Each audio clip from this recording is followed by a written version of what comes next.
you have to make a decision. If you really think that you have free will completely separate from God, and that things do have a random nature in it, and that you might be able to behave a particular way, or or structure your life in a particular way that you could avoid suffering, because we all want to avoid it and we all try to avoid it.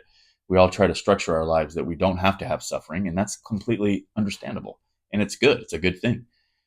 But according to God, we have only one thing. There's many different ways you can read this, but let's just keep it very simple on John 16.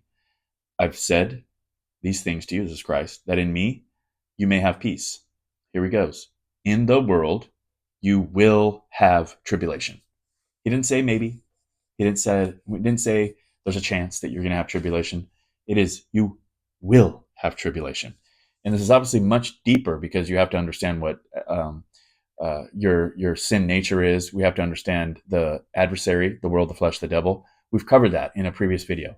So just understand that as you contemplate this, you're guaranteed a period of time where things are so difficult that you're going to be pressed to the limits of whatever God put your limiting at. Obviously you're not going to die. That's a different time that is planned. We're not talking about death. We're just talking about the time that you suffer the most.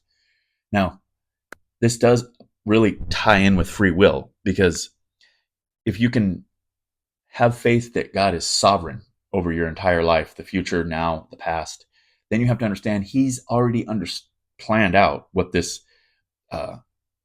difficulty, this spiritual battle that you have going on, where you're going to suffer and he's going to get the glory. He's already sovereign over that. Now you can look at it properly.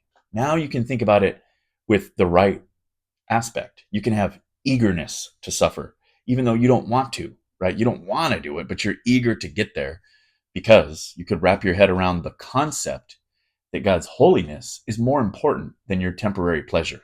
It is. And I know we're self-preservationists, right? And especially if we are the type in the camp that still believe we have free will outside of God's will, we think we just have this chance that we could be with God, and we could be a good Christian, and we could avoid suffering because we're going to try to follow the law, and we're going to do the best we can. And hopefully God just blesses us, and then we just die and we go to heaven and everything's great. Nope.